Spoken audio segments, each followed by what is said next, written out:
You're listening to the Pre-Hospital Care podcast on the Medics Academy Network. Welcome back to the podcast. In this episode, we're really honoured to be joined by Tracy Nicholls, the Chief Executive of the College of Paramedics today. So Tracy has over 25 years of experience within the paramedic profession and has been a trailblazer and indeed broken barriers and indeed championed the evolution of paramedicine. So from her early years as paramedic to becoming the first registered paramedic on an NHS Trust Board of Directors, Tracy's journey is one of dedication, innovation and leadership. In this episode, what we're going to do is really explore the progression of paramedicine over the past decade. But we're also going to discuss and explore the College of Paramedics' journey towards achieving Royal College status and the challenges that it faces at the moment with handover delays. We'll also look at the latest updates on the Paramedic Wellness Programme. We're also going to discuss the significance of International Paramedics Day, some of the opportunities for getting involved in the college, and indeed the vital relationship it holds with the HCPC. So we're also going to focus on mental health and indeed how mental health has come into focus over the past few years and indeed the fundamental importance of this shift. So join us in this conversation as we look at the past, present and indeed future of the paramedic profession. Tracy, welcome to the podcast. Thank you. Thank you for having me. I just wonder if we could start, Tracy, by just maybe getting you to speak to your initial organic journey through paramedicine. Maybe if you could just speak to the origins and indeed how you progressed through to your current position. Yeah, certainly. I think much of my journey has been about luck meeting opportunity, and I think there's something around that desire to help and support people. My own personal opinion is many people end up in this profession because they're rescuers. There's something that happens in their own life that this just speaks to and has some sort of alignment to personal values and how you help people without it being cheesy, because it so often can be. So mine very much was around that. I had a pretty difficult childhood, and part of that was just that sort of connection with people, and I really sort of craved that connection in that sense. And I became a mother before I became a paramedic. So what happened was it's going to sound dreadful. I saw a PTS ambulance and a guy just cupping the face of an old lady as I was driving past with my kids, and I thought that speaks to me. Obviously being a mum of two small children, it's not the ideal time to go out and start a new career. But with a supportive husband, I did, and joined the ambulance service. And from day one, from minute one, you just know it's for you. So everything I've done has really been about wanting to better where I am, not only for me, but for other people. So where you see maybe some injustice, where you see improvements can be made, where you see something that you can add value to. And I guess the mistake I made, and something I'd love for people who are listening to this to learn, is where you think you're going to have influence doesn't always work out that way. So every step I've taken from, becoming a paramedic, then to station supervisor and station manager, going into training and education, going into governance, going back to my sort of clinical roots, and then being on the board, has been about if I could just get that particular post, I think I'd have more influence there and maybe I can help more. And when you're in that post, actually, you can't quite do what you thought you were going to do. And that can be incredibly frustrating. So I've never aspired to be a leader. I guess I have some natural traits. I love kindness and compassion. I think that's really important to us. But actually, I can't sit by and let things fester and fall over. I have to step in and do that. And if that's leadership, then that's what I am. But I believe you get the best out of people when you're working together rather than, there's a difference between leadership and management, for sure. And I think leading people through change, leading people through difficult times, through turmoil, and just watching and sitting back when the good times are there and enjoying their celebration is equally as important. So to get on a board before the chief paramedic role came in was almost unheard of, and that's down to the NHS constitution. So what happened is regionally in the east of England, the NHS England said, well, you've got a nurse on the board in a different role. So therefore, we'll experiment with this paramedic thing being on a board. Let's see how this works. And it was difficult because it wasn't usual. So you are very much kind of corralled in with the nursing fraternity, which was great. I did have all the communication that all the directors of nursing had, but it was different. But what I could do is go from a crew room kitchen table to the boardroom and say, this is what's happening, and this is how that decision impacts those people sitting around that table. And it might be a fleet decision, which is nothing to do with me being a paramedic, but actually we're all driving the ambulances. The fleet is important, and I can land that voice at that table. So I hope that sort of makes sense. No, Tracy, it does. And I think there's real power and, like you said, validity and fundamentally respect, actually, like you said, from coming up from a frontline perspective and then having a seat at the table in an executive director role and indeed in amongst other leaders within the field, that you can really speak to the organic roots and exactly what is happening at the front line. And I think that's powerful because for a number of reasons, it validates, but it also brings people back to the reality of exactly what is happening on the front line. And I think that is powerful. And my next question, Tracy, is really ties in quite nicely to what you were saying around influence and how the College of Paramedics can continue to leverage influence within the establishment and indeed as a young profession, and within the status for the Royal College status. How is that progressing? How is it materializing? And I suppose also, do you see that as giving us more leverage within influence?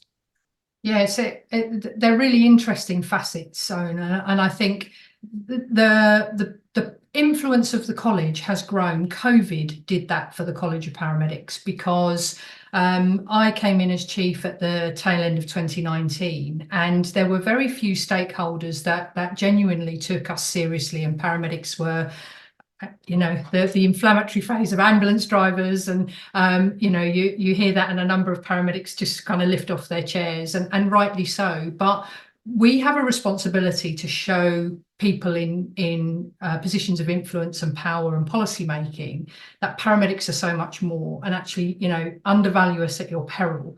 So what we felt was during that time of COVID, we myself and my team shamelessly knocked on people's doors, reached out for help, said, how can we help you? We've got this similar problem.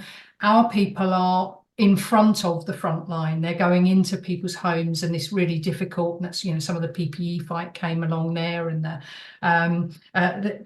way that we interact with other professions came about. But what's tiring is when a policy or something comes out and you say, oh, they haven't considered paramedics in that. The key is getting there before the policy is made, and that's where the shift is starting to happen. So COVID was one elevator, and I have to say the Royal Charter is another massive elevator. So if you're not a monarchist, if that doesn't sort of mean anything to you, what it does mean is the College of Paramedics will be here forever. So the government of the day believe paramedics are so important that they believe that the bestowing of a charter is important. And what that means is we're not going anywhere.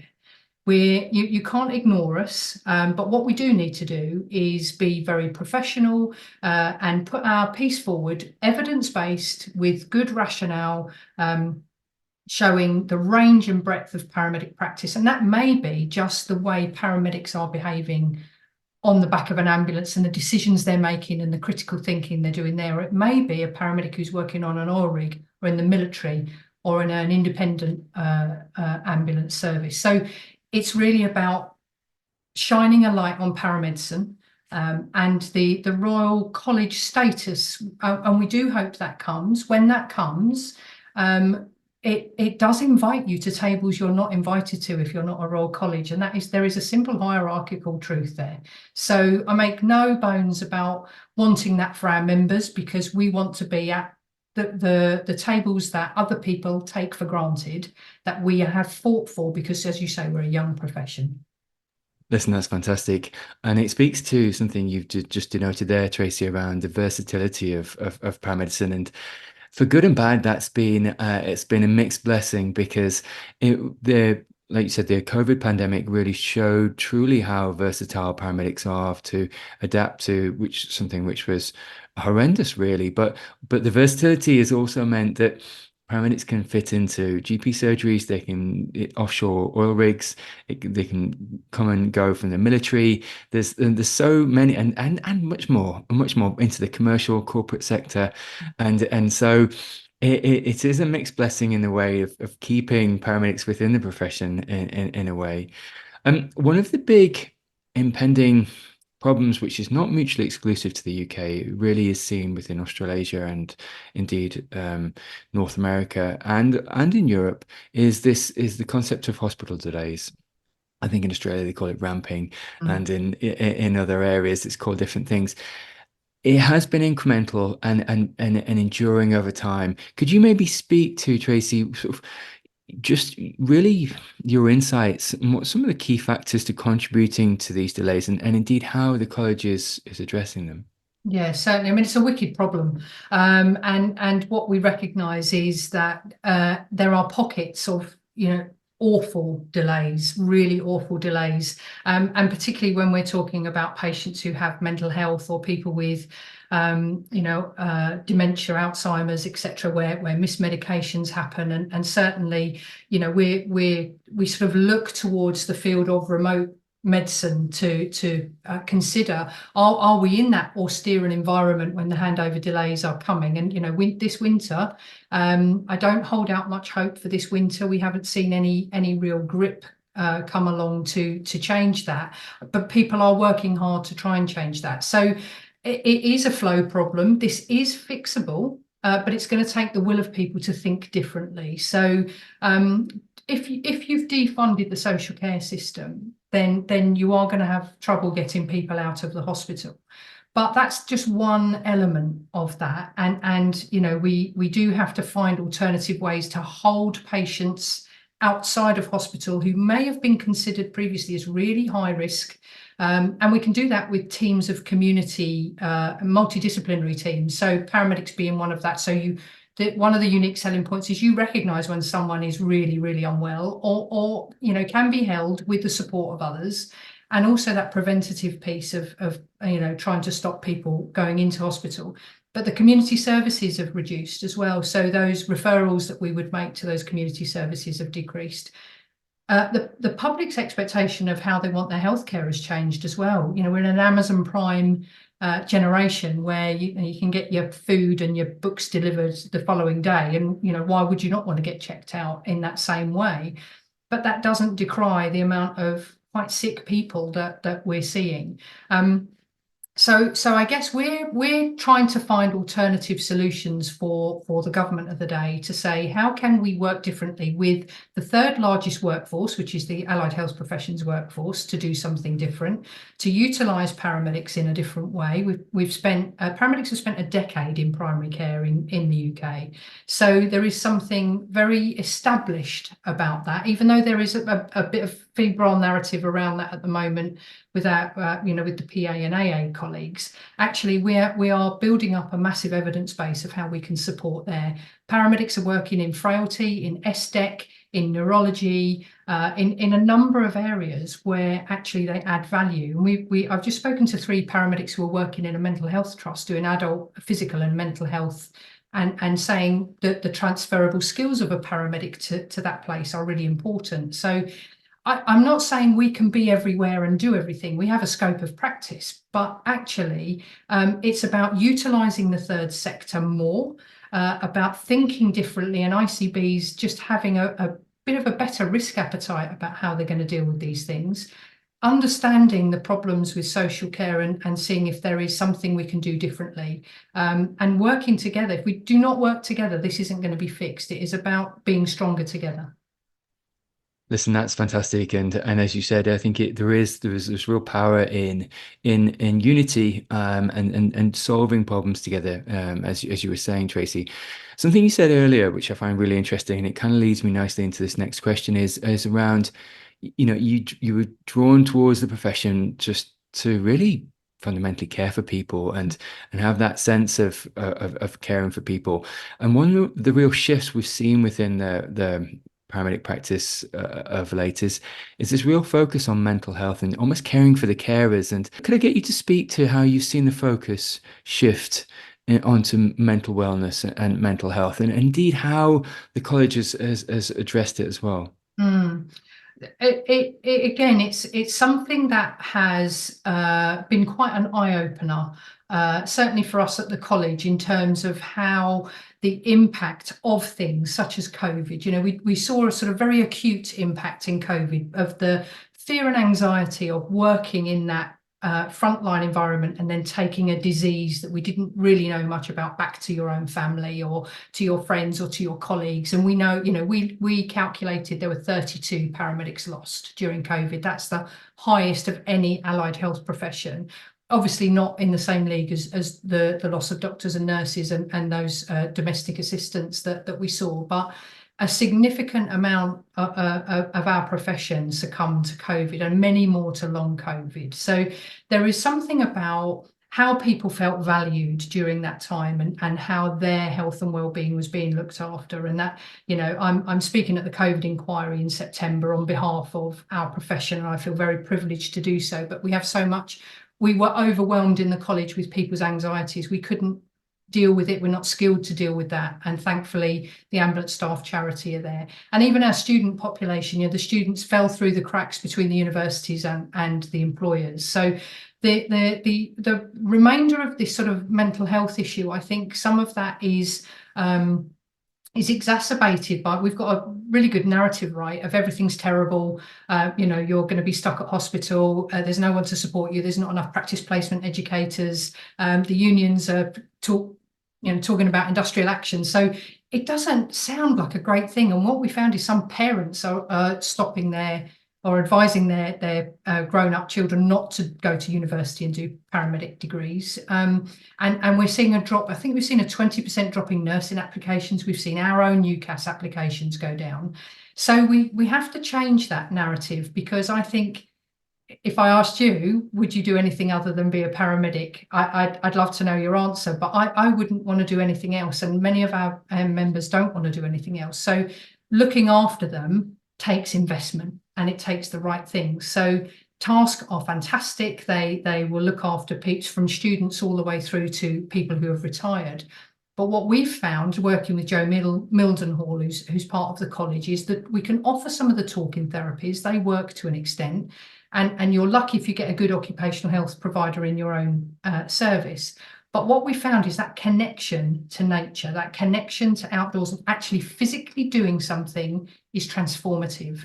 So we're working with Surfwell, with Mind Over Mountains, Black Dog Outdoors, all of those to give people skills to take their mind off of things so that they can talk freely in a safe space. And the feedback we've had from people that have gone have been amazing. And we offer that for free to our members if they're struggling. Listen, that's powerful, Tracy, and I really agree with it. And I guess we could double click on that actually, because it seems to be, and it's very much been within my purview. I've seen the visibility within the college of, like you said, engaging with nature, and some of the paramedic wellness programs, just like you said, with available spaces, taking people out to the Welsh, to the mountains in Wales, in South Wales, but other places as well, and just re-engaging with nature. And in a way, coming back to the simple things in life, and just enjoying the outdoors, that disconnection that you said is so important, which it absolutely is. And I'm a big believer in reconnecting with nature. And I suppose in a way, have you seen, my next question is kind of, how have you seen success within this initiative? Because it seems to be that there's been real uptake and a real kind of appetite for engagement.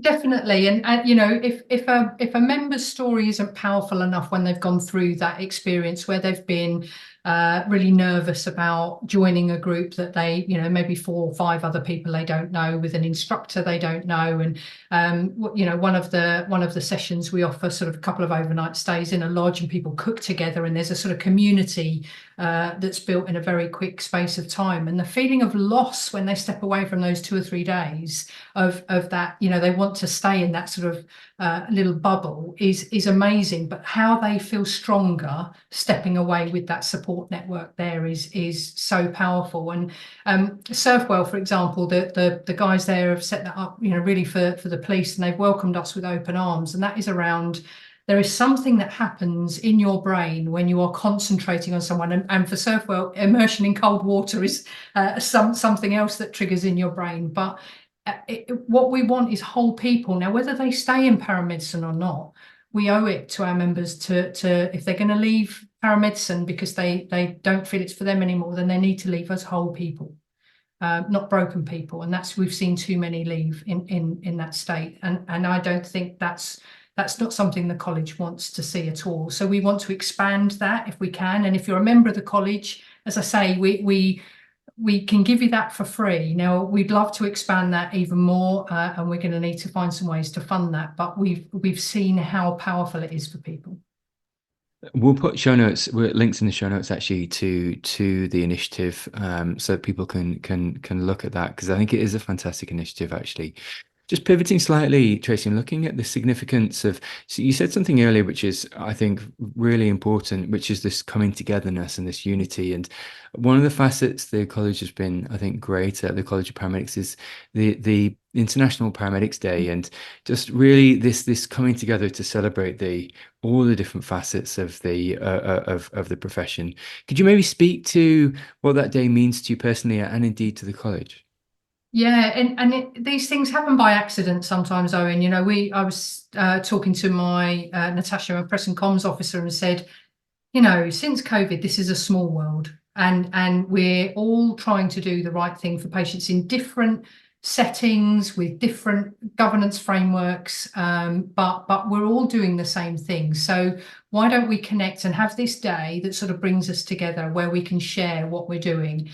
Some of the partners that we had at the time were sort of almost asking us for help in the UK, saying, look, we don't have this and we don't have that, so if we join this, could you help us? And we're saying, well, join us anyway. It's free to join. We're just celebrating paramedicine. But actually, when we see the difficulties that other countries are having, other systems are having, there's always people that can help. Whether that's just an ear across the ocean, whether it's something tangible we can share with them. Kenya, for example, are just going through a registration of a professional body. They're taking that through the courts, and we've been just sort of giving them pastoral care and advice to do. They're doing all the work, but we're just helping them. So we're now at, I think, 125 partners in 3 years. They're just people that want to come and join us and share their story. And we try and think of a theme every year where, the first year, proud to be a paramedic, absolutely went nuts. So, I didn't realise just what an untapped thing that was. So our next question, and maybe people listening to this who want to get in touch could say, is there something more we can do with International Paramedics Day? Is there something you'd like to see? Or actually, can we leverage that to do something magnificent?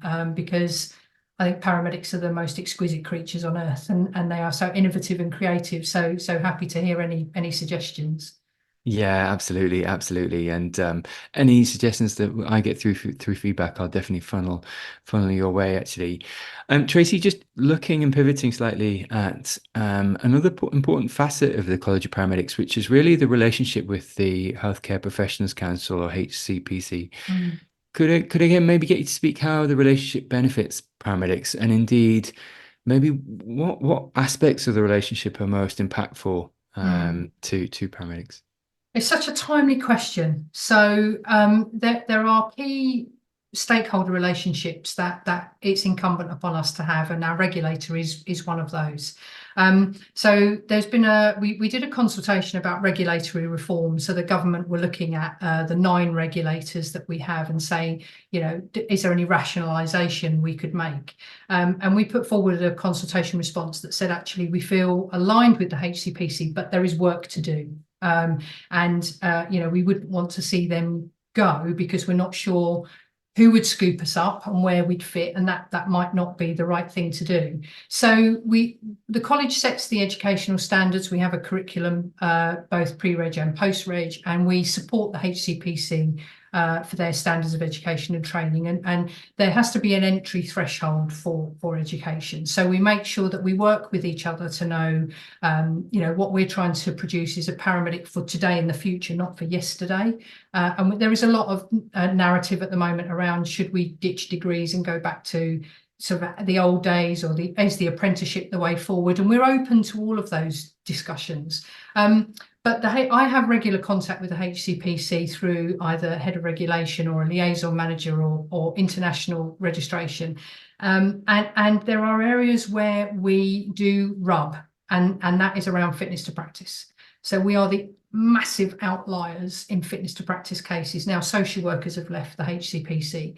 And I think some of that is around the autonomy and the way we work. I think some of it is because we have a bit of a culture issue, which has been highlighted. But what my dialogue with the HCPC is, this cannot continue with outlying fitness to practice cases where it affects people's mental health and well-being. Again, we support our members if they're going through this case, and they contact us. First thing you should do if you're having, if you get notice that you're in fitness to practice, remember the college, contact us please, because we can help. And I guess where the rub is the HCPC have a regulatory framework. So the hearings can only happen every 6 months. So it drags on and drags on. But we have cases that are 5 years old. We just closed a case last week that was 7 years old. Now, please don't tell me that is appropriate. So my job is to hold a mirror up to the HCPC and say, this is our members that are happening. It's my profession that this is happening to, and it's not good enough. So how can we work together to fix that? So sometimes there's a tension, and that's a good thing. And sometimes there's work we can do together for renewal of registration, for supporting some of their work around equality and diversity and inclusion, for example. So it's a necessary relationship. Tracy, let's dig into your organic journey a little bit, because before, as you said, there was your progress and indeed your journey. You said there was a real mix of kind of luck meets opportunity and saying yes to lots of different aspects along your career trajectory. Could I get you to speak to some pivotal moments that shaped your journey from paramedic to chief executive of the College of Paramedics? Yeah, so sometimes it's when things don't go so well that shape your journey. So there is a lot around learning from failure, or how you deal with knockbacks, etc. And I think very early on in my professional life that, you can't save every patient, right? It just doesn't happen. You try your best, and you have to find a way to move on and learn and see if you can do better next time.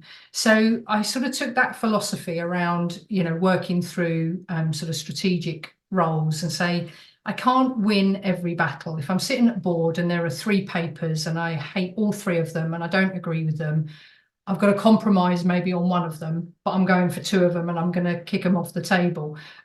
So there's a real choice to be made about what battles you pick.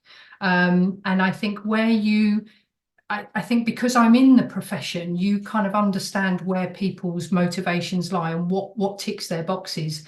But I never take that for granted. And the more people I speak to who are paramedics, the better I feel about, am I saying the right things? Is this what paramedics want us to do, or am I just totally misaligned? And so we don't always get it right. But actually, what I think is really key is having a true north, sticking to that. The College of Paramedics isn't about me. The College of Paramedics is member-led. So what I think the members want is for me to speak truth to power, to say things that they might not get the opportunity to say, and to be fearless in that sense. So I think that journey of being a paramedic, where you can be faced with any number of things coming at you, a scene where multiple casualties are, or a really complicated situation, or a difficult social care situation, and you're just thinking all the time about how can we make this better? How can we come out of this with great care for the patient, and where you don't feel you've compromised on anything? And I guess it's a sort of parallel to that, and that probably sounds really strange, but that's that's how I navigate this. That's really interesting, actually. And sitting down with previous CEOs of London Ambulance Service, I really learned a lot about shades of grey in executive leadership, and just them sharing their stories around. They'd say, "Owen, your SOPs, or indeed your clinical operating procedures are quite steadfast. It's quite black and white." But actually, within leadership, and especially top tier leadership, and leadership which is reaching beyond, like, into new chapters, there's quite often no exact right or wrong. It is shades of grey. But to your point about having a true North Star, sticking to your convictions and pushing forward on that basis, maybe sharing the mental model with the executive leadership team, so you've got alignment and cohesion within the base. But it was just interesting to me for previous leaders to really share that they're in a conundrums it's difficult because there is no steadfast yes or no, right or wrong. It's shades of grey. Yeah, it's really intuitive, and what I love is I have a team who are never worried about saying that doesn't feel right, that doesn't seem right. There is no issue with calling that out, because if you have a team that can't call you out, then you haven't got a team. So and that sounds really glib, and I know people are in situations where they feel oppressed, and they may not be able to do that, but the way we blossom is for everyone to have a voice and everyone to feel that they can use that voice. So I'm really happy to stop what I'm doing and listen to the team if they say, "That's not working, Tracy, you need to think of something else," because I learn a great deal from that. But it is, COVID was all shades of grey. There's a famous quote about you learn more from going right to the edge of your comfort zone. When you're right on the edge and in the shadows is where you learn the most, and that is definitely my case in COVID. Tracy, you've spoken candidly in the past, actually, around breaking glass ceilings. Could you maybe speak to just the challenges you faced around breaking glass ceilings within the roles you've progressed through and sort of migrated through, and how it's also influenced your leadership? Yeah, so I guess sometimes unexpectedly, I'm not I'm quite assertive. I don't think I'm aggressive. People may disagree. I think I'm quite assertive. I like everyone in the room to have a voice. I like to for those decisions to be made with the best evidence we can. And I think as you progress, sometimes even within an ambulance service, there's well, you're a paramedic. What actually do you know? What do you know about this particular thing? Well, actually, don't demean paramedics, because actually, paramedics are as rich and diverse human beings as they are professionals. So there was a few instances where that dismissive nature came across, and there's two things that can happen. You either dig your heels in a little bit more, or you have to understand where that's coming from. And I've taken that a lot to understand why that person has behaved in that way, why they've said that, why they feel that way. And is there anything I can do to influence that? Not in that moment, but outside. So a lot of this is about relationship building and understanding people. But I would have to say, when it got to the board level, what I didn't expect was for someone to try and bully me. I thought I was way too old and way too experienced for that to happen. But by goodness, that was full on, unexpected, real bullying, both overtly and covertly. And I think that really made me sit back and think, is this the culture I want to be in? Is this part of, is this something I can leave knowing this is happening if I leave? So I'm the sort of person I am. I just tackled it head on. It didn't go away, and that person left in the end, not because of anything I did, just because I think they were just deeply unhappy. But it's hard. I would come home and think about, should I do this anymore? Is this worth it? Is it worth how it's affecting me? Because it doesn't matter if you're the most confident person in the world, someone's only got to get you a chink and say, you're not doing that well. And you think, oh, maybe I'm not doing that well. and this whole kind of internal monologue happens, and then you just have to say, stop it, get a grip, Tracy Nicholls, and just think about how you're going to navigate this. And that's much easier said than done. And I realise there's many people who are listening to this saying, well, it's all right for you. Anyone can reach out for help. And I'm just saying it doesn't just happen in a crew room or in an office somewhere. It happens everywhere. Yeah.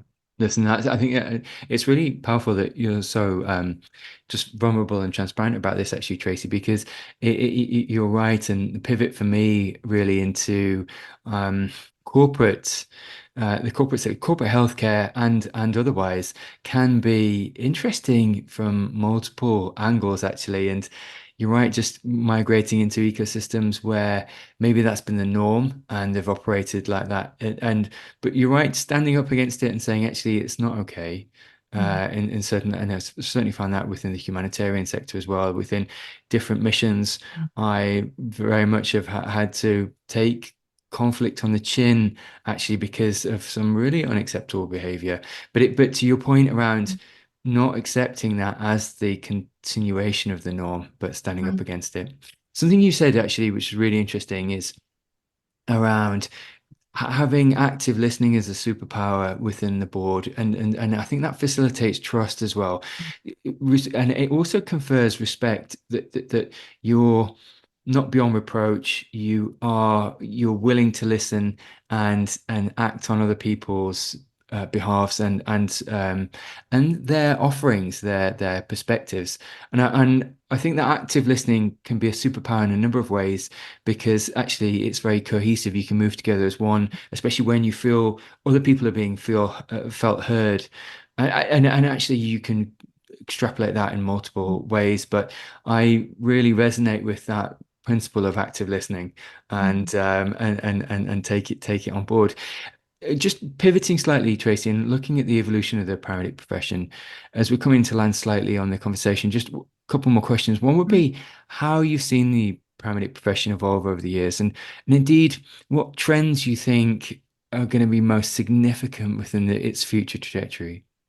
Yeah, so I mean, for a young profession, it's almost unfathomable how paramedicine has evolved. So I think what was expected was the diversification. I guess there's a number of people who say, why do I have to have a degree to be a paramedic? And part of that reason was getting parity with other professions.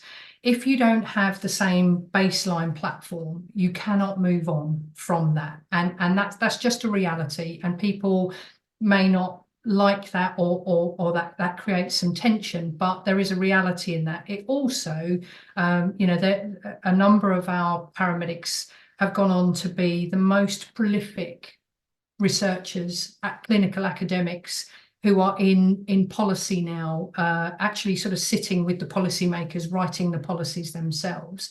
And that could have come by accident, but actually I think there's something about the recognition of the paramedic profession just pulling itself up.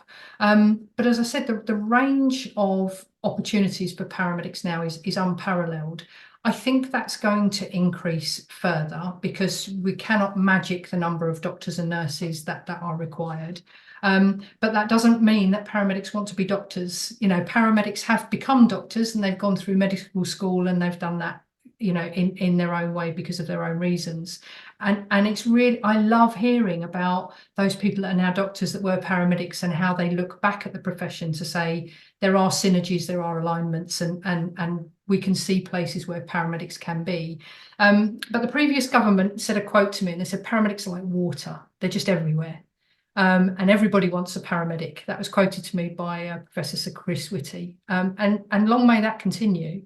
And I want paramedics to break glass ceilings and go places they haven't been before.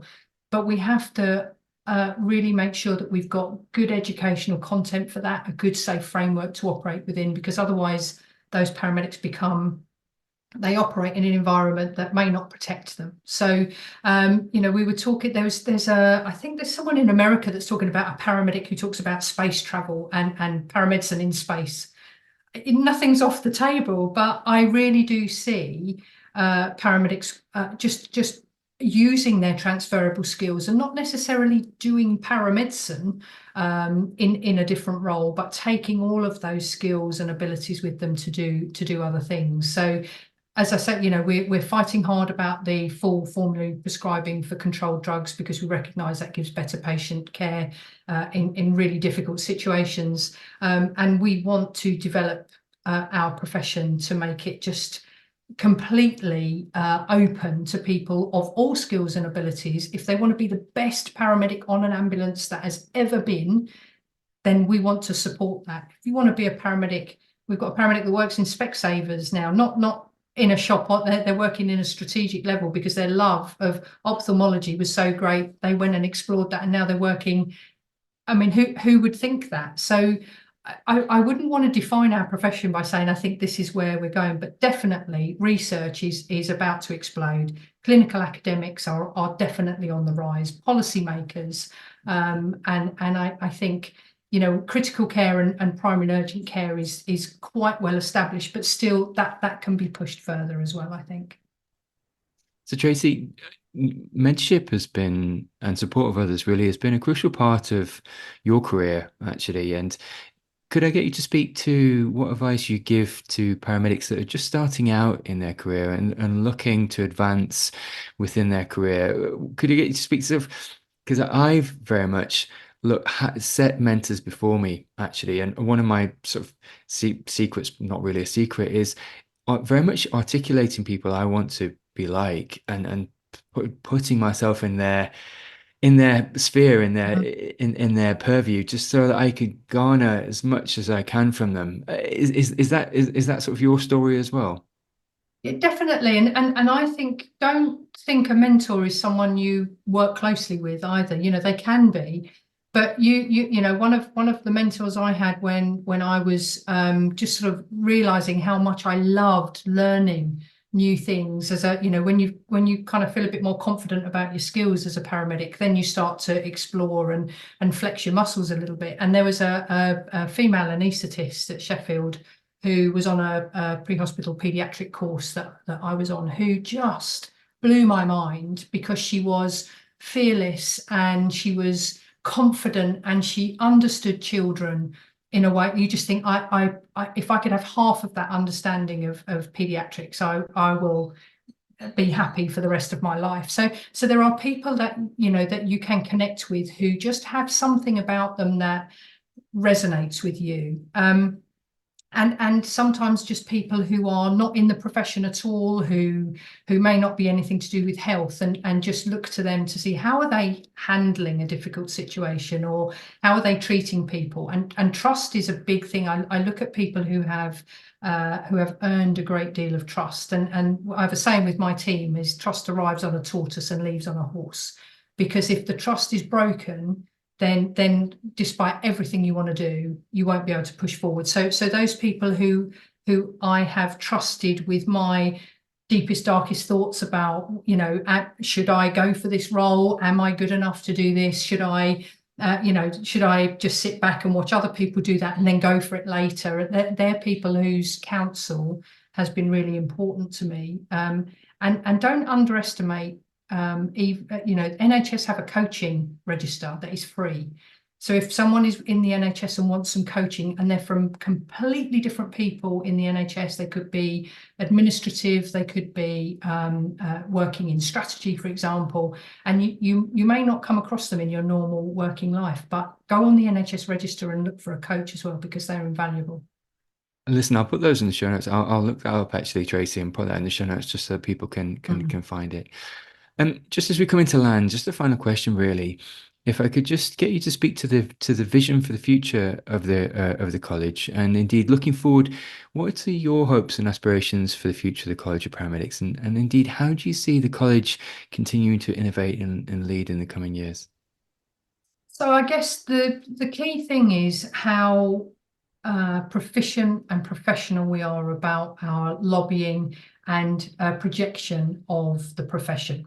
So this really does take members and people of the profession to come to us and say, this is a problem, this is a challenge, this is a barrier, or actually, here's my success story, and we amplify that. But for me, it's about getting to those tables where the dial really shifts. So I recently met with the Northern Ireland Health Minister and had a fantastic meeting with him. And he said to me at the end, I thought I knew about paramedics and I clearly didn't. Now I understand better and I'm going to go away and learn more. Now, if we do that hundreds and hundreds of times with the right people, then I think our profession can only grow in confidence, competence, the ability to have the portfolio careers that all our members talk to us about, in terms of maybe they want to do a bit of ambulance work and then go away and do some remote medicine and then go away and do some work for humanitarian purposes and maybe come back and do something in primary care. Everything is open, but we have to work as a college to make that doable, easy, insurable, all of those things, so that people can just have a career that they love and continue to do that in whatever environment they want. Listen, that's fantastic and a great place to end the interview. Listen, thank you for the past 45 minutes. It's been really insightful for me, actually, just to get your perspectives, your organic story, but also just your insights as to where things are and where things are going. So thank you, Tracy. You're welcome. You're listening to the Pre-Hospital Care podcast on the Medics Academy Network.